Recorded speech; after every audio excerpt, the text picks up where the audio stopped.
안녕하세요. 부동산 DJ 한정훈입니다. 자, 지금 시장에 대해서 많은 분들이 과연 지금 시장이 어떻게 될지 눈치를 보고 있는 눈치 장세가 펼쳐지고 있는데요. 여러분들, 전문가의 말도 들을 필요 없습니다. 부동산 투자 이렇게 하면은 반드시 성공합니다. 자, 시작합니다. 자, 먼저 투자를 할 때는 흐름을 읽어야 됩니다. 그게 가장 첫 번째예요. 흐름을 읽어야 됩니다. 자, 흐름을 어떻게 읽어요? 부동산 시장이 이 상승 흐름으로 갈 때는요, 이렇게 상승 흐름으로 항상 정부에서 너무 가격이 오르면 안 되니까 정부에서 요때 규제가 들어옵니다. 부동산 규제, 뭐 대출 규제 지금 들어왔죠. 자, 대출 규제가 들어오게 되면은 시장은 대출 규제 영향으로 약간 하락을 하면서 거래도 줄고 관망 상태로 접어듭니다. 자, 그런데 이게 3개월에서 6개월을 길면 6개월, 짧으면 3개월 못 넘기고 다시 상승 흐름으로 가더라. 이거는 어떤 전제 조건이 깔려야 돼요? 지금 시장이 상승장이다라는 전제 조건이 깔렸을 때 얘기를 하는 겁니다. 반대로 시장이 하락 흐름으로 간다. 이렇게 하락으로 가게 되면 또 가만히 있으면 안 되죠. 정부에서 항상 했던 게 뭐예요? 부양 대책을 내놓죠. 뭐 취득세 감면, 양도세 뭐 한시적으로 면제 이런 식으로 시장에 부양책을 쓰게 됩니다. 그러면은 이 부양책을 쓸 때 잠깐 뭔가 거래량이 조금 늘어나면서 약간 거래량도 늘어나고 가격도 조금 오르는 그런 현상으로 가지만 결국 3개월에서 6개월, 길면 6개월을 못 넘기고 결국 다시 원래의 흐름, 추세대로 하락하더라라는 겁니다. 이게 바로 추세를 읽는 법입니다. 자, 상승 흐름일 때 규제 효과는 단기적이다. 하락 흐름으로 갈 때 부양의 효과 역시 단기적이다. 이것을 일단 머릿속에 넣어야 됩니다. 첫 번째 뭐를 봐야 된다? 추세를 봐야 됩니다. 이 흐름을 보고 우리가 투자를 생각해야 된다는 거죠. 그런데 흐름을 결정하는, 투자를 결정하는 요소, 제가 지난 시간에도 말씀을 드렸죠. 돈과 심리라는 거예요. 이게 중장기적으로 추세를 결정하는 가장 강한 요소인데 돈하고 심리가, 돈도 막 시중에 많이 있고 심리도 상당히 긍정적이고 이렇게 되면 어떻게 돼요? 시세는, 가격은 오른다라는 거고요. 돈은 많아, 시장이 많이 풀려, 유동성이 많아서 많이 풀려 있는데 심리가 안 좋아, 가격 떨어질 거야. 이렇게 되면은 시장은 그냥 그 상태로 가고 있고 특별히 막 가격이 상승하거나 떨어지거나 하지 않고 두 개가 서로 이렇게 대립을 하고 있으니까요. 그런데 반대로 돈과 심리가 전부 하락이야. 유동성도 줄어들고 미국이 막 기준금리 막 올렸을 때 그때 상황이죠. 심리도 안 좋아. 이럴 때는 어떻게 해요? 가격은 떨어진다. 이것을 알아야 됩니다. 그렇다면은 지금 시장의 방향은 뭘까요? 지금 현재 시장의 방향, 호재가 맞냐, 악재가 맞냐를 봐야 되는데 지금 현재 보시면 통화 정책의 방향은 금리 인하라고 제가 항상 말씀드렸죠. 금리가 인하되는 거는 방향성은 정해져 있다. 언제 인하를 할 것인가의 문제지 미국도 결국은 기준금리를 인하할 거고요. 금리 인하는 유동성을 키우죠. 시중에 돈이 많이 펼쳐집니다. 거기다가 또 추경까지 지금 하고 있죠.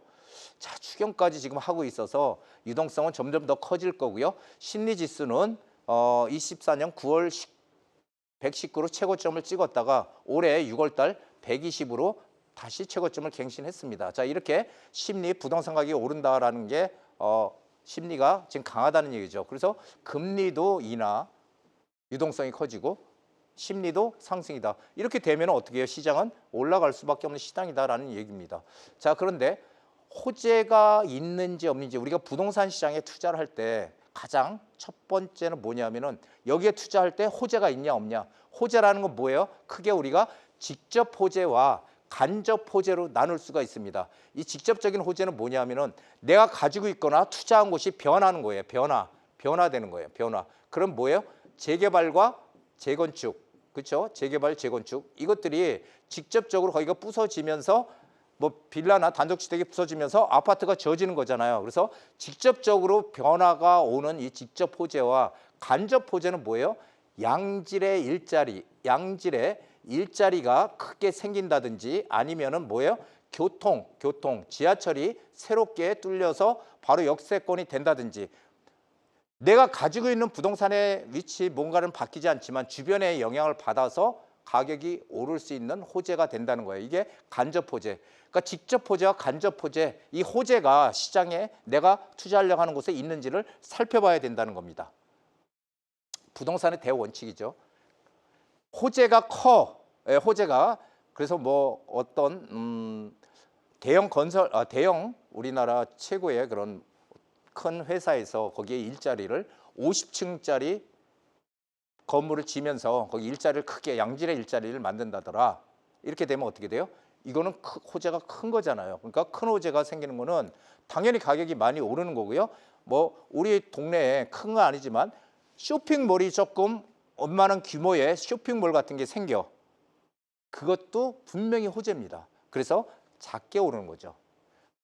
호재가 없으면요, 안 오르는 겁니다. 그래서 이 호재가 있는지 없는지 살펴본다. 제가 지금 얘기 드리는 순서대로 시장을 보면 됩니다. 그래서 이 쇼핑몰 등 작은 호재가 가격에 미치는 원리는 바로 이런 거예요. 우리가 저울을 이렇게 놓고 1kg, 1kg 저울을 놓으면은 이게 균형을 이루죠. 딱 균형. 그렇죠? 기울지 않습니다. 그런데 1kg인데 여기다 10g을 더 얹어, 이쪽 저울에. 그러면 저울이 균형이 무너지잖아요. 바로 이게 우리 투자의 원칙입니다. 호재의 크기에 따라서 여기에 10g이 이쪽에 얹혀지느냐 아니면은 500g이 얹혀지느냐, 1kg가 얹혀져서 2kg가 되면 완전히 기울어 버리겠죠. 자, 이렇게 바로 이 기울기에 따라서 호재가 움직인다는 거예요. 그러니까 가격 상승은 호재의 크기에 따라서 생기지만 호재의 크기가 어떻든 간에 호재가 생기게 되면 가격은 오르더라라는 얘기를 제가 하고 있는 겁니다. 자, 올해가 양극화에서 초양극화로 가는 원년이다. 제가 이런 얘기 많이 드렸는데요. 제가 정책 방향은 역시 뭐예요? 지난 정부도 마찬가지, 지금 정부도 공급 늘리기에 방점을 찍은 건 맞는데, 그래서 처음에는 민간 공급, 임대 공급 두 개로 투트랙으로 하겠다. 이렇게 지금 얘기를 하고 있습니다. 근데 민간에서 공급할 수 있는 방법 뭐예요? 재개발과 재건축밖에 없잖아요. 재개발과 재건축 다들 아시죠? 임대야 뭐 정부에서 땅을 매입해서 하는 사업이니까 이게 분명히 한계가 존재하죠. 돈을 무한정으로 풀어서 땅을 살 수가 없잖아요, 임대주택을. 그러니까 결국은 민간에서 공급을 많이 해줘야 되는데 이 재개발, 재건축 방향이 지금 상당히 좀 어그러지고 있다는 거예요. 왜냐하면 6억, 대출 6억 기준 때문에 이 재건축 시장에 이주비가 지금 잘 안 나오고 있죠. 이주비 문제가 지금 상당히 크죠. 그런데 제가 항상 말씀드리는 거는 올해가 초양극화 시장이라는 걸 잊으면 안 된다는 거예요. 그러니까 양극화에서 초양극화로 가는 원년이다. 그러니까 지금 규제가 강하게 더 오면 올수록 어떻게 돼요? 양극화는 점점 커지는 거예요. 그렇죠? 왜냐하면은 다주택자 집 갖지 마, 한 채만 가져. 이렇게 되면 어떻게 해요? 여러 채 가지고 있던 거 다 팔 거예요. 지난 문재인 정부 때 똑같은 양상이었잖아요. 그러니까 집 다 팔고 어떻게 해요? 10채인데 경기도에 3채, 지방에 6채, 서울에 1채, 그럼 10채죠. 그러면은 어떤 걸 먼저 팔까요? 지방에 있는 걸 팔 거예요. 난 다주택자니까 지방에 있는 거 팔고 그 다음에 팔아야 돼. 또 2주택이니까. 2주택이 아니라 또 이 경기도에도 또 있잖아요. 그러니까 경기도 거 팔고 그 다음에 마지막으로 이 서울의 집 한 채, 똘똘한 집 한 채를 가지고 있게 되는 거죠. 그래서 규제가 점점 강하면 강해질수록 양극화는 점점 커지는 그런 상황으로 내몰린다라는 것도 꼭 기억을 하셔야 됩니다. 자, 초양극화 시장은 이런 거예요. 자, 과거에는요, 집이 10채가 있었습니다. 1번 집부터 요 6번 집까지 돼 있네. 이게 10번 집까지 제가 해놨었는데 10번 집까지. 자, 이렇게 집이 있습니다. 있는데 자, 1번 집이죠. 1번 집, 2번 집, 3번 집, 4번 집 해서 10번 집까지 돼 있어요. 근데 이게 예전에는요, 우리가 인구가 폭발적으로 늘어나고 집값은 상당히 인구가 폭발적으로 늘어나고 주택수는 엄청나게 부족했던 시절, 이런 시절에는 어떻게 해요? 1번 집이 가치가 가장 지금 기준으로 보면 뛰어난 집이라고 가정을 했을 때 1번 집은 집을 내놨어요. 그러면은 반나절 만에 누군가 사러 와. 자, 2번 집은 한 달 정도 되니까 누가 사러 와. 3번 집도요. 한 달, 보름, 2달 되니까 사러 와. 10번 집은요. 10번 집은 한 10개월 되니까 사러 와. 뭔 얘기를 드리는 거예요? 예전에는 인구가 폭발적으로 늘어나고 집은 턱없이 부족하던 시절이었기 때문에 시간은 걸렸지만 누구나 내 집을 다 사줄 사람들이 있었다는 거예요.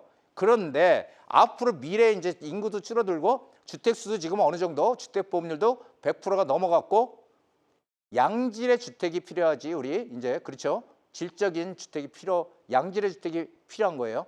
양적인 주택이 아니고 질적인 주택. 자, 이렇게 되니까 이제 앞으로 미래에는 어떻게 돼요? 1번 집을 누군가 내놓으니까 1번 집은 한 보름 되니까 15일 정도 되니까 누가 사러 와. 2번 집, 두 번째로 가치가 큰 집이죠. 2번 집은. 2번 집을 내놓으니까 한 달 있다 사러 와. 3번 집을 내놓으니까 한 2달 있다 누가 사러 와. 4번 집을 내놓으니까 한 6개월 있다 누가 사러 와. 그런데 이 4번 집을 지나서 이 나머지가 문제라는 거예요. 이게 과연 사줄 사람이 있는 것이냐. 이게 바로 양극화가 커지는 가장 근본 원인입니다. 인구가 줄어들고 그래서 집값이 떨어진다가 아니고 인구가 줄어들고 하면서 어떻게 된다? 양극화가 커져서 수요가 몰리는 지역들은 거래가 되면서 가격도 오르겠지만 그렇지 않은 지역들은 안 팔릴 가능성이 크다라는 거예요. 그래서 지금 앞으로 시장은 뭐에 간다? 양극화 시장을 넘어서 초양극화 시장으로 간다. 그래서 우리가 투자를 할 때는 정말 냉정하게 잘 판단을 해서 투자를 해야 된다는 거예요. 투자할 만한 데다 해야 된다는 거죠. 자, 재개발, 재건축 어떻게 투자해야 될까요? 재건축은 목돈이 필요하죠.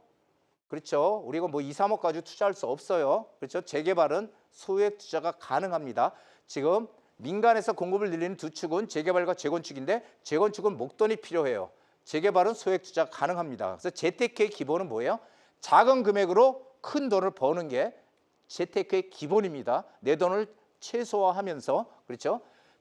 재테크의 기본 투자 금액의 최소화예요. 최소화해서 최대 이익을 내자. 이게 재테크의 가장 큰 목적이죠. 자, 재개발, 우리 재개발 시장 지금 너무너무 많죠. 서울에 많아요. 그래서 어디에 투자하라, 저기에 투자하라 이런 얘기들 많지만 가장 중요한 건 사업성이에요. 예전에 우리가 재개발, 재건축 시장에 투자할 때 뭐를 얘기했어요? 입지가치. 입지가치가 최고다. 부동산은 입지가치다. 지금 현 트럼프 대통령도 얘기했죠. 부동산은 로케이션이다. 로케이션.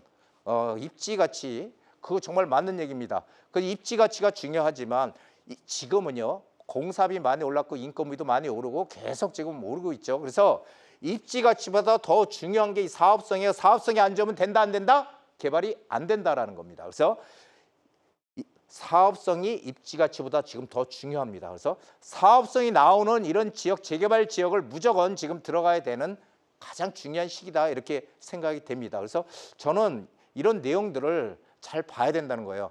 그래서 주택 공급 활성화 없이 집값 안정 없다라는 거죠. 자, 재건축 시장이 막히면요.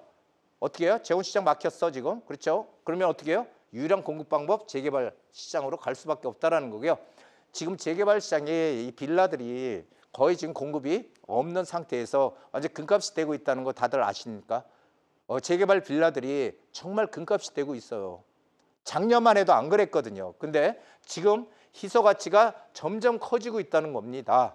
그래서 우리는 투자를 할 때 항상 이런 생각을 가지세요. 지금 한남 뉴타운이니 강남이니 이런 좋은 곳들, 누구나 다 아는 유명 지역들, 이런 곳들에 우리가 큰 돈을 투자해서 이익을 낼 수 있죠. 하지만 재테크의 목적이 뭐라 그랬어요? 작은 최소의 금액으로 최대의 이익을 끌어내는 게 우리가 재테크를 하는 가장 큰 목적이거든요. 그러면은 유명한 지역, 남들이 다 아는 유명한 지역이 아니고 우리 앞으로 미래에 유명해질 지역에 베팅을 하는 게 지금 가장 최우선 우리가 할 수 있는 선택이라는 거죠. 그래서 여러분들 오늘 제가 이 짧은 시간이지만 재테크를 전문가들 얘기를 들을 게 아니고 이런 방법대로 시장을 자기가 볼 수 있는 그런 이 방법대로 한다면 여러분도 다 부동산 고수가 될 수 있습니다.